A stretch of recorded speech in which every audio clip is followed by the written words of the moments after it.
大約10年前開始，電腦教學喺中小學開始普及，衍生出為學校提供綜合資訊技術支援服務嘅呢個商機。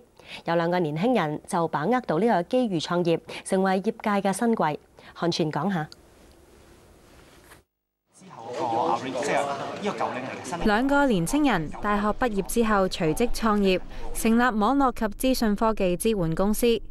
成立7年，而家已經係全港最大嘅學校綜合技術支援服務供應商，管理過萬個網站。大部分學校啦，我哋都會一個駐校嘅同事，咁啊全職喺學校支援翻學校一切有關於電腦上嘅運作嘅。可能小至啦，個 printer print 唔到嘢啦，大至啦可能一啲網站上唔到啦，或者全校上唔到網，咁都會關我哋同事事嘅。咁簡單嚟講咧，就係一個學校嘅 IT 部門嘅外判啦。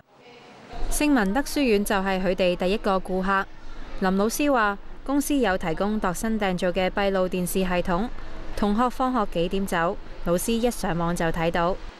好多學校我估佢哋會用幾十萬去買一個系統翻嚟，咁就仲要可能俾年費啊或者保養費咯。佢哋就幫我哋就自己研發咗個系統，咁就價錢平啦，咁同埋就有啲咩需要損壞咗要維修咧，咁我哋都可以自己做翻咯。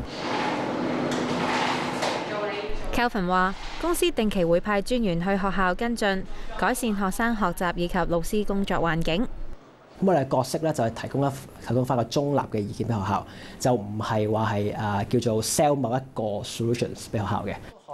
被問到2位80後一齊做生意，會唔會驚人多手腳亂？Kelvin 就唔係咁諗。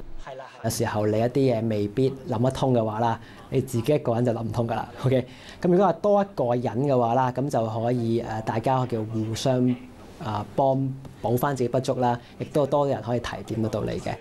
應該啲大廈度嘅。